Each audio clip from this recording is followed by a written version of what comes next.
नमस्कार बच्चों, स्वागत है आप सभी का Shri Shyam group of education के यूट्यूब चैनल पर। मैं विकास शर्मा आपको बीएससी सेकेंड ईयर की फिजिक्स करवा रहा हूँ। लास्ट क्लास के अंदर हम लोगों ने टॉपिक पढ़ा था सह अक्षीय लेंस के लिए न्यूटन का सूत्र। उसी टॉपिक को अपने आगे बढ़ाते हैं। अपना टॉपिक था सह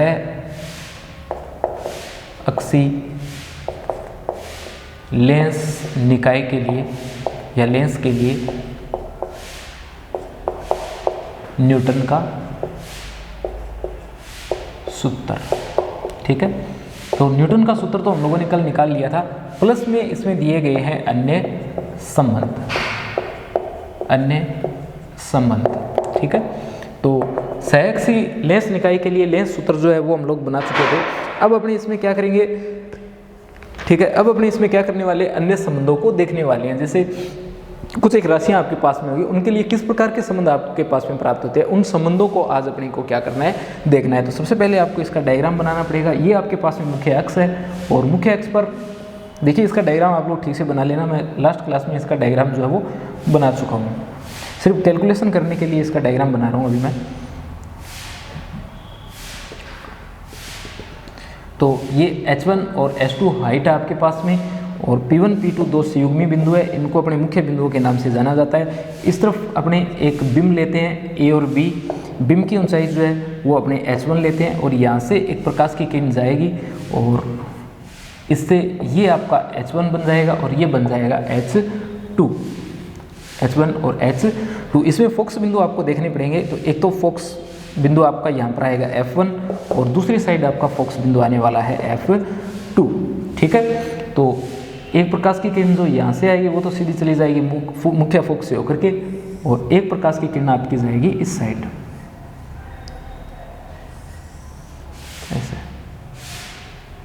ये H1 और ये H2, और एक प्रकाश की किरण आपको भेजनी पड़ेगी फोकस बिंदु से होकर के। फोकस बिंदु वाली बिल्कुल लास्ट में बनाऊंगा मैं।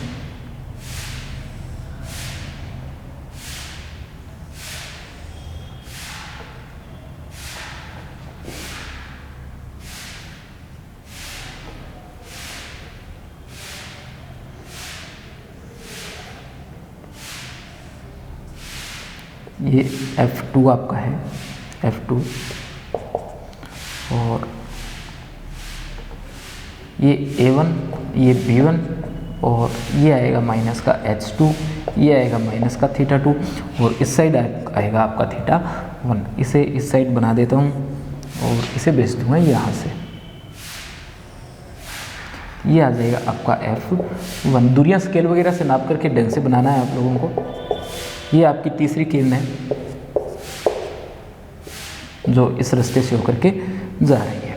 ठीक है, ये माइनस का U है, ये प्लस का V है, और ये वाली जो दूरी है आपकी प्लस की आएगी F2 है, और ये X2 है। इसी तरीके से ये X1 है माइनस की, और ये माइनस की F1 है। ठीक है, तो ये एक बार मैंने काम चलो इसका डायग्राम बना दिया है। आगे देखिए इसकी कैलकुलेशन अपने करनी है। तो कैलकुलेशन के अंदर देखिए अपने सबसे पहले क्या करना पड़ेगा, कैलकुलेशन के अंदर अपने न्यूटन का सूत्र व्युत्पन्न कर चुके हैं। अब अपने इसमें देखनी है बिंब प्रतिबिंब संबंधों को। बिंब प्रतिबिंब संबंधों को देखने के लिए आपको इसमें दो त्रिभुज लेने हैं। एक तो त्रिभुज आपको लेना है F1 P1 और K1, और दूसरा आपको लेना है AH1 और K1। तो दो त्रिभुज आपको इसमें लेने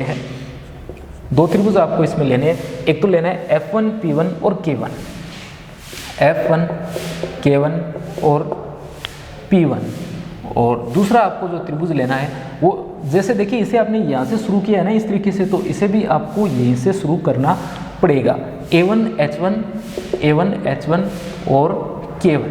तो ये आपके पास में क्या है, दो त्रिभुज है, और ये कैसे त्रिभुज है, ये दोनों त्रिभुज जो है आपके पास में समरूप त्रिभुज है। कौन कौन से त्रिभुज है, AH1 K1, और एक है F1 P1 K1 और P1। ठीक है, आपने यहाँ से इसे लिखा है F1 P1 और K1, ऐसा लिखना पड़ेगा आपको F P1 और K1। ठीक है, ऐसे शुरू कर रहा हूँ मैं F1 P1 और K1। इसे भी ऐसे ही लिखेंगे AH1 और K1, तो AH1 और K1।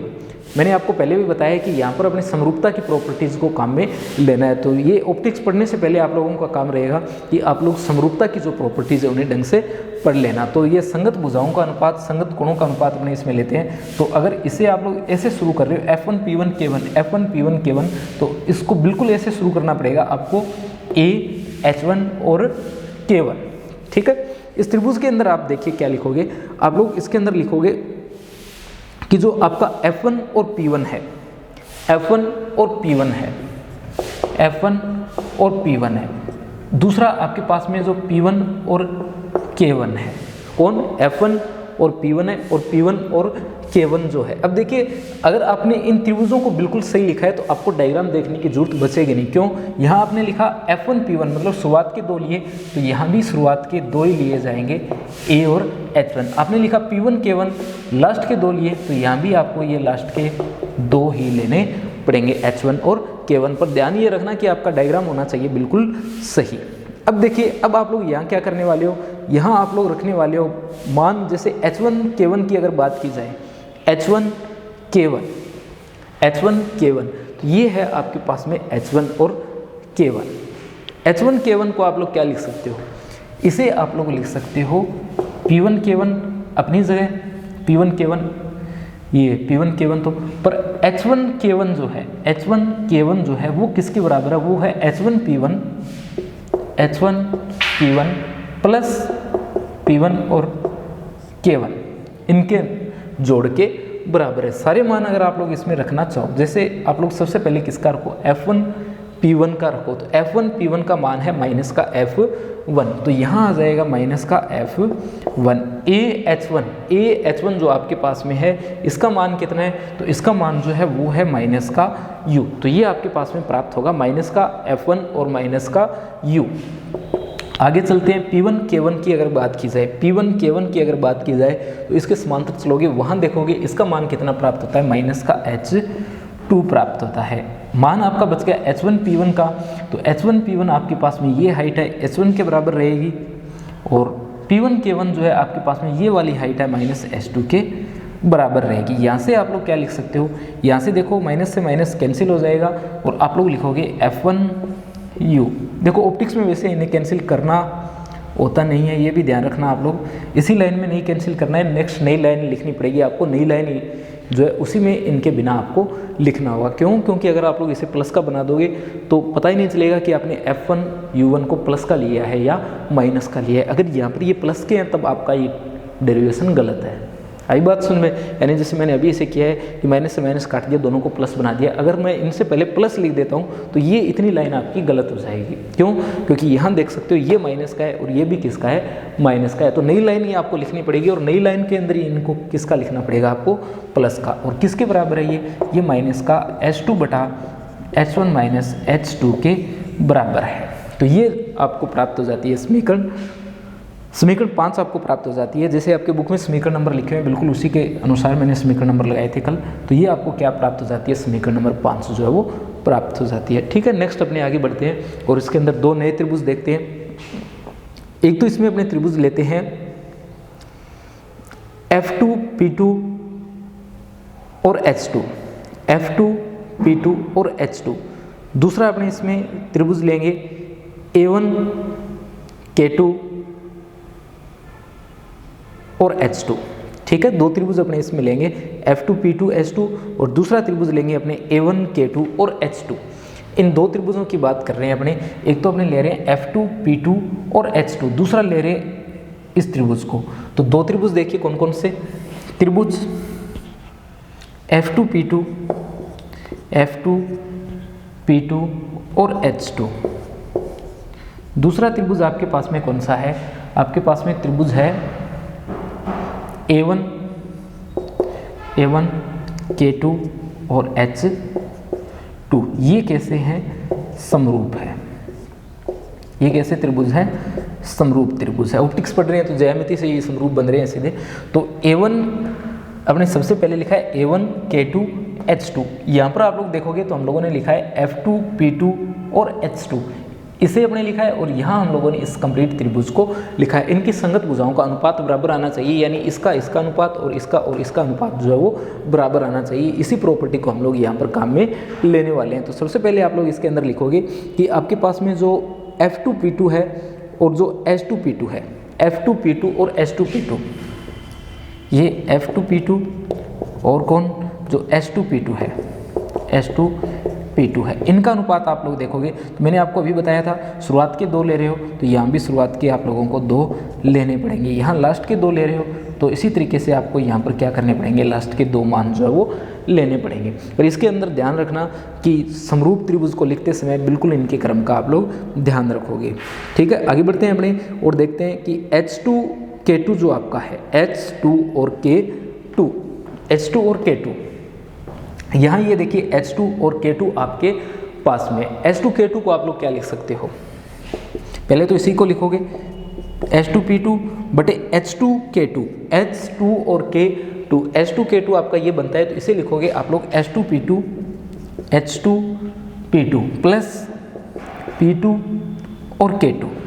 ठीक है, इसे आप लोग इस तरीके से लिख दोगे। अब बिल्कुल चिन्ह परिपाटी का ध्यान रखते हुए आप लोग क्या करोगे, सारे मान इसके अंदर रख दोगे। तो F2P2 को आप लोग देखोगे सारे मान इस साइड है तो ज़्यादातर प्लस के आएंगे, जो मान नीचे की ओर है वो सिर्फ माइनस का आएगा। तो F2P2 को अगर आप लोग देखो तो ये आपके पास में होता है F2। तो ये मान कितना बना हमारे पास में, ये बना F2। A1K2 को आप लोग ढूंढो कहाँ है, A1K2 ये रहा, A1 और K2 ये मान आपके पास में कितना है, तो ये मान आपके पास में है V। आगे देखो इसमें H2P2, ये H2P2 है ऊपर की ओर है तो कितना आएगा, ये H1 आएगा। फिर अपने पहुंचे नीचे की ओर H2P2 को देखा, फिर से H2P2 किसका आएगा, प्लस का H1 आएगा। फिर आपके पास में P2K2 आता है, ये P2K2 है, इसके सामने आप लोग देखोगे किसका मान आएगा, माइनस का मान आएगा, तो ये बनेगा माइनस का H2। तो ये आपके पास में समीकरण आ जाती है 6। ठीक है, तो आपको क्या प्राप्त हो जाती है, समीकरण 5 और समीकरण 6 जो है वो प्राप्त हो जाती है। अगर आप लोग समीकरण 5 और 6 का जोड़ करते हो, क्या करते हो आप लोग, समीकरण 5 और 6 का जोड़ करते हो, तब देखिए क्या होगा। समीकरण 5 और समीकरण 6 अलग से मैं इन्हें लिख देता हूँ पहले, फिर बोर्ड साफ करेंगे अपने। ये F1U और बराबर है किसके, माइनस के H2 बटे H1 माइनस H2 के। ये आपके पास में थी समीकरण 5। और यहाँ अगर अपने देखें तो आपके पास में है F2 बटा V बराबर है H1 माइनस H2 के। ठीक है, देखो समीकरण में अलग लिखते समय भी आप लोग थोड़ा ऑप्टिक्स में ध्यान रखो कि अगर आपने कहीं पर प्लस माइनस आगे पीछे कर दिया है तो आपका टोटल डेरिवेशन जो है वो गलत हो जाएगा। तो ये बना F1U इक्वल माइनस का H2 बटा H1 माइनस H2, और ये बनता है F2 बटा V और इक्वल है H1 बटे H1 माइनस H2 के। अब आपको क्या करना है, अब आपको समीकरण 5 को और 6 को आपस में जोड़ देना है, यानी समीकरण 5 और 6 को आप लोग क्या करो, अगर आपस में जोड़ो तो जोड़ता मैं नीचे हूँ और जो रिजल्ट आएगा उसे मैं ऊपर लिख दूंगा। तो समीकरण 5 और 6 को अपने अगर क्या कर दें, जोड़ दें, तो समीकरण 5 और 6 को जोड़ने पर आप लोग देखोगे कि आपके पास में ये तो बनेगा, इसे तो मैं ऊपर ही लिख देता हूँ, किसे F1U प्लस F2 बटा V। ये तो एक साइड में मान आपको प्राप्त होने वाला है। अब बराबर में आपको कितना मिलेगा, सिर्फ उसे क्या करना है, आपको सोल्व करना है। इन दोनों को आप लोग क्या कर रहे हो, जोड़ रहे हो। तो इन दोनों को अगर आप लोग जोड़ो तो पहले उसे लिख रहा हूँ मैं H1 बटा H1 माइनस H2, जोड़ रहे हैं परंतु माइनस का है तो माइनस का ही लिखेंगे इसे, H1 माइनस H2। एलसीएम आपका आता है यहाँ H1 माइनस H2, तो ये आएगा नहीं, ये बनेगा H1, ये नहीं आएगा, बनेगा माइनस का H2, ये यहाँ से कैंसिल और कितना 1। तो ये मान आपके पास में कितना आ जाता है, 1 आ जाता है, और ये समीकरण आ जाती है आपके पास में 7। F1 बटा U प्लस F2 बटा V किसके इक्वल है, 1 के इक्वल है। तो अन्य संबंधों के अंदर अपने बिंब और प्रतिबिंब के मध्य अगर संबंध देखें तो बिंब और प्रतिबिंब के मध्य ये संबंध जो आपको प्राप्त हो जाता है। ठीक है, अगर अपवर्तनांक समान हो, अगर क्या हो, अपवर्तनांक समान हो, तो अपवर्तनांक समान होने की स्थिति में क्या होगा, अपवर्तनांक अगर समान हो तो उस कंडीशन के अंदर आपके पास में क्या बनता है, आपके पास में बनता है F2 minus F1 equal F। अगर अपवर्तनांक बराबर हो तो फोक्स दूरियां क्या हो जाती है, बराबर हो जाती है। तो F2 इक्वल माइनस का F1 किसके बराबर, F के बराबर। तो इस समीकरण में आप लोग ये मान रख देना, F2 की जगह आप लोग F रखोगे, F, और ये जो माइनस F1 जो है इसकी जगह आप लोग सीधा f लिख दोगे। तो देखिए आपके पास में क्या बनेगा, यहाँ सिर्फ f रखना है, यहाँ पर आपको रखना है माइनस का f आ जाएगा कॉमन और वो चला जाएगा आगे।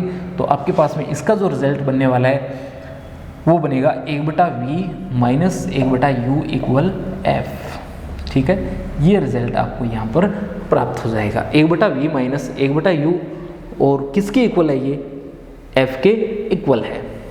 ठीक है, तो ऐसा रिजल्ट आपको इससे प्राप्त हो जाएगा। ये समीकरण नंबर 8 आपको प्राप्त होती है। ये आपका जो अन्य संबंध हम लोगों ने लिख रखे थे, इन अन्य संबंधों के अंदर सबसे पहला संबंध हमें प्राप्त हुआ है जो किसके मध्य था, बिंब और प्रतिबिंब के मध्य संबंध था। ठीक है, तो बिंब और प्रतिबिंब के मध्य अगर संबंध आपको निकालना हो तो 1/v minus 1/u equal f प्राप्त होता है अगर समान अपवर्तनांक वाले माध्यम हो तो। ठीक है, ये सारी समीकरणें आप लोग इसमें लिख सकते हो। इसके अलावा बिंब प्रतिबिंब का जो रिजल्ट है समीकरण 7 और समीकरण 8, स्पेशल समीकरण 7 को रखना पड़ेगा आपको याद, क्योंकि समीकरण 7 यहाँ से आपसे पूछा जा सकता है कोई न्यूमेरिकल, तो उसके लिए ज़रूरी है कि समीकरण नंबर 7 जो है वो आपके क्या हो, याद हो। ठीक है, आगे बढ़ते हैं इसमें और नया टॉपिक इसमें देखते हैं, वो आता है पार्श्व आवर्धन। पहले पार्श्व आवर्धन, कोणीय आवर्धन और फिर अक्षीय आवर्धन और फिर इनके मध्य देखेंगे आपस में संबंध।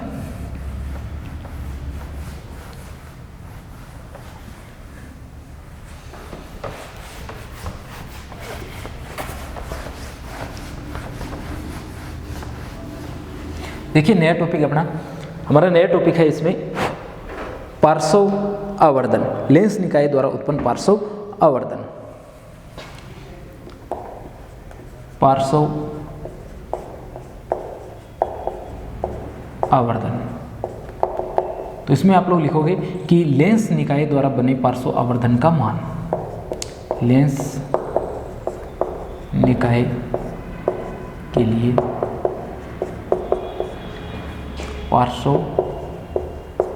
आवर्धन किसके बराबर होता है, प्रतिबिंब की ऊंचाई बटे बिंब की ऊंचाई के अनुपात के बराबर होता है। किसके बराबर, प्रतिबिंब की ऊंचाई बटे बिंब की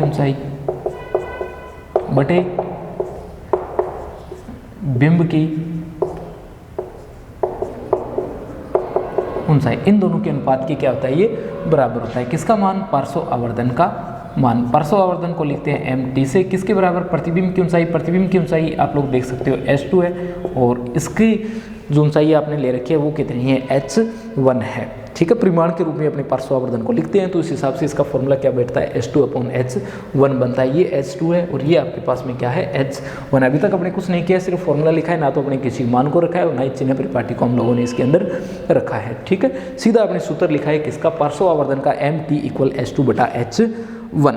तो ये अगर मान देखे जाएं h2/h1 के, तो आप लोगों को याद होगा, आप लोगों ने जो समीकरण नंबर 1 और 2 लिखी थी, समीकरण 1 और 2, समीकरण 1 और समीकरण 2, उसके अंदर आप लोगों ने प्राप्त किया था h2/h1 का मान।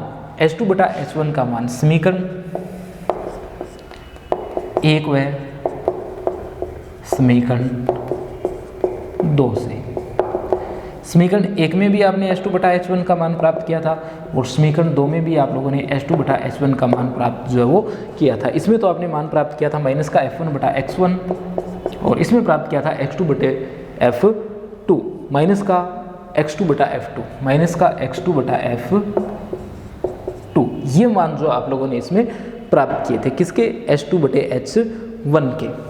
ठीक है, इन मानों को आप लोगों को क्या करना है, इन मानों को आप लोगों को इस समीकरण में रख देना है, उससे आपको क्या प्राप्त हो जाएगी, पार्श्व आवर्धन जो है इसका सूत्र प्राप्त हो जाएगा। तो इन मानों को अगर आप लोग क्या कर देते हो, इस समीकरण में रख देते हो। समीकरण नंबर अगर 9 लगाऊं मैं इसे, समीकरण 9, तो समीकरण 9 में आप लोग क्या कर सकते हो, इन मानों को रख सकते हो, जिससे ये समीकरण आपकी क्या बन जाएगी। जैसे अगर यहाँ लिखूँ मैं तो ये बनेगी mt इक्वल h2/h1, पूरी समीकरण लिख रहा हूँ तो 9 नंबर इसे लगा दूंगा, h2/h1 इक्वल माइनस का f1/x1 इक्वल माइनस का x2/f2। ये समीकरण आपको समीकरण नंबर 9 जो है वो प्राप्त हो जाएगी। ठीक है, माइनस f1/x1 इक्वल माइनस का x2/f2। ध्यान रखना h2/h1 जो है इसके साथ में शुरुआत में ही आप लोग चिन्ह परिपाटी मत रख देना, ये मैंने यहाँ से नहीं लिखे हैं।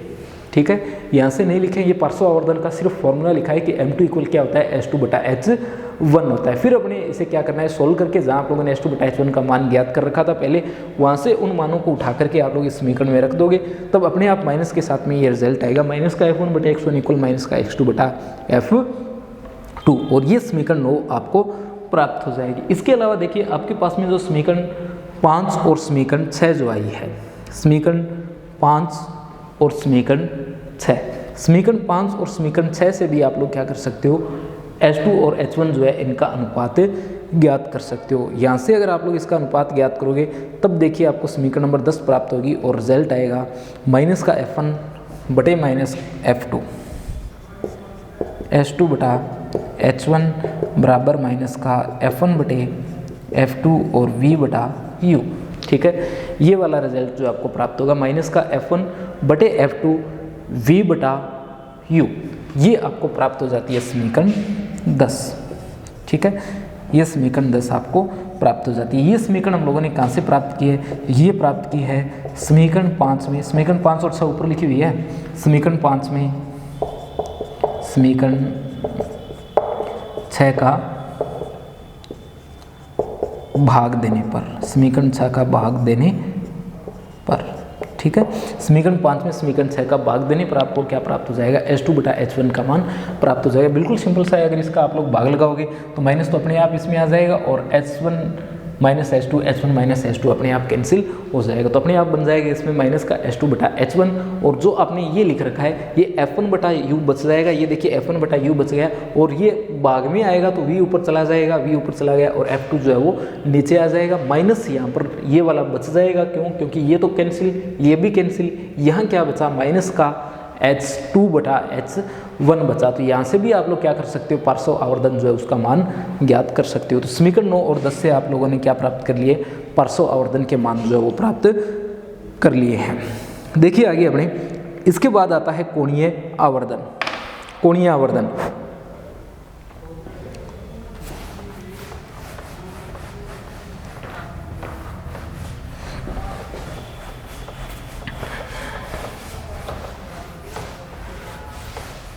तो देखिए, अगर आपको कोणीय आवर्धन का मान ज्ञात करना हो तो लेंस निकाय द्वारा उत्पन्न कोणीय आवर्धन। देखो इसमें कोणीय आवर्धन,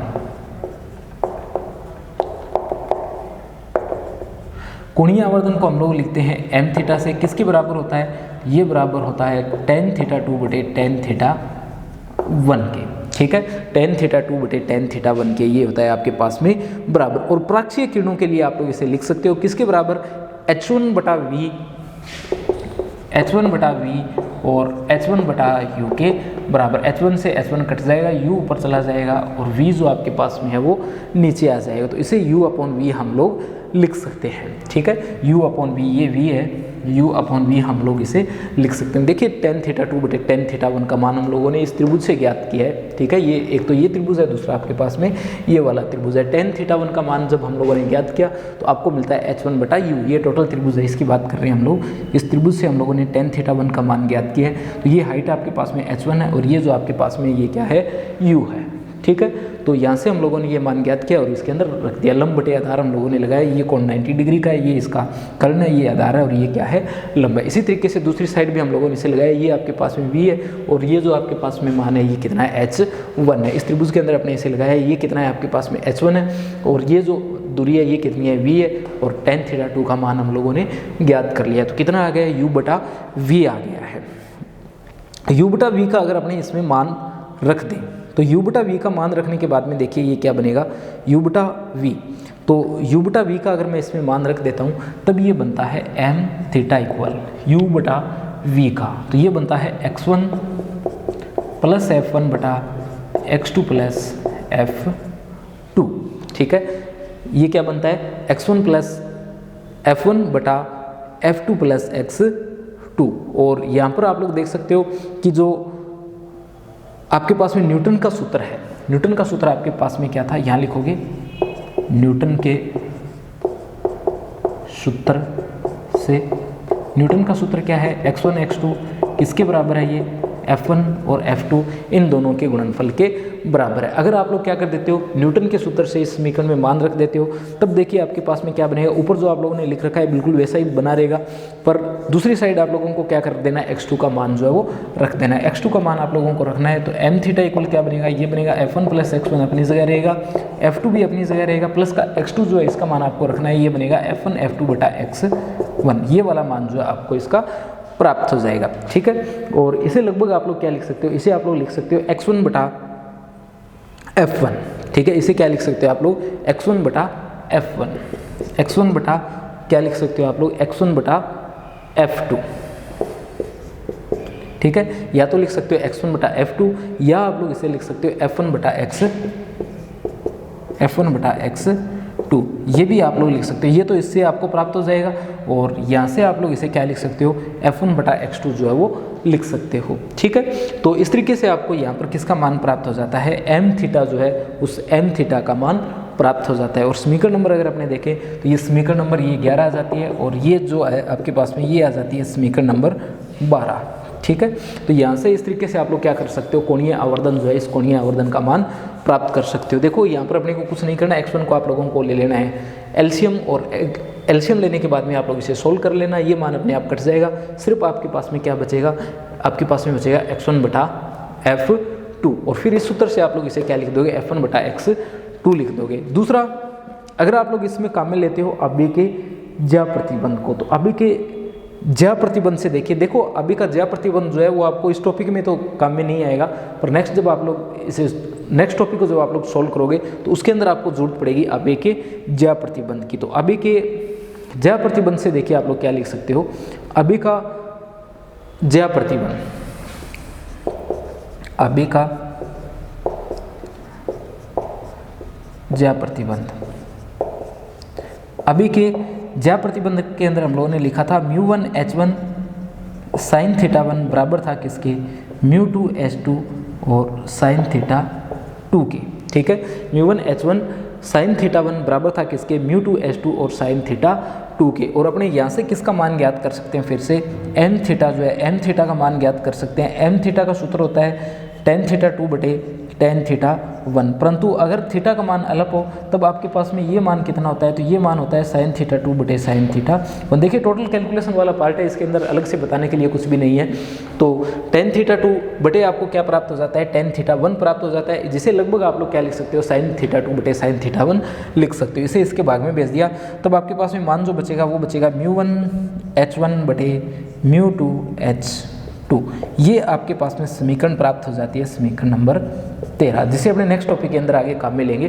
तो μ1 h1 बटे μ2 h2, ये सूत्र भी आपको प्राप्त होता है किसका, कोणीय आवर्धन का। ठीक है, नेक्स्ट टॉपिक अपने पढ़ने वाले हैं फोक्स दूरियों में संबंध। अगर फोक्स दूरियों में संबंध अपने ज्ञात करें तब देखिए क्या आएगा आपके पास में,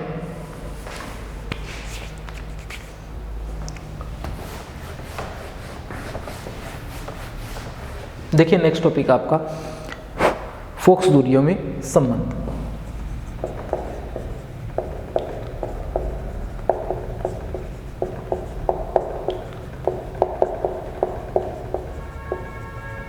समीकरण नंबर सामने है नहीं, सिर्फ समीकरण नंबर 13 है, समीकरण नंबर 11 को मैंने हटा दिया है। समीकरण 11 और 13 से आप लोग क्या लिख सकते हो, समीकरण 11 और 13 से आप लोग लिख सकते हो कि आपके पास में जो h2 बटा h1 है, h2 बटा h1 है वो किसके बराबर है, μ1 बटा μ2 और u बटा v जो है इसके बराबर है, μ1 बटा μ2 और v बटा u के बराबर, सॉरी v बटा u के बराबर है। ये आपके पास में समीकरण प्राप्त हो जाती है 14। ठीक है, समीकरण 11 को और 13 को आप लोग काम में लोगे। समीकरण 11 और 13 को काम में लेने के बाद में आपके पास में h2 बटा h1 जो है इसका मान क्या प्राप्त होगा, μ1 बटे μ2 और v बटे u। और समीकरण नंबर 10 और 14 जो आपके पास में आ रही है, इन समीकरणों से आप लोग क्या लिख सकते हो, आप लोग लिख सकते हो -f1 बटा -f2 -f1 बटे प्लस का f2 बराबर होता है किसके, ये बराबर होता है प्लस के μ1 बटे μ2 के। ठीक है, इसकी क्या होता है, ये बराबर होता है μ1 बटे μ2 के। यानी फोक्स दूरियों का अनुपात जो है वो उनके माध्यम के अपवर्तनांकों के अनुपात के बराबर होता है। ठीक है। फोक्स दूरियों का अनुपात जो आपको प्राप्त हो रहा है वो माध्यम के अपवर्तनांकों के अनुपात के बराबर आता है। ये आपका टॉपिक था फोक्स दूरियों में संबंध। अपने समीकरण नंबर 11 और 13 से क्या लिखा है, समीकरण 11 और 13 से हम लोगों ने इसे लिखा है। ठीक है, समीकरण 11 और 13 से आप लोग इसे लिख लेना। sin θ2 sin θ1 जो आएगा इन्हें थोड़ा आगे पीछे करोगे तब आपको ये समीकरण प्राप्त हो जाएगी। और आप लोग क्या लिख सकते हो, आप लोग लिख सकते हो माइनस का f1 बटे f2 बराबर μ1 बटे μ2। ठीक है, इसका बचा हुआ पार्ट अपने देखेंगे नेक्स्ट वीडियो में।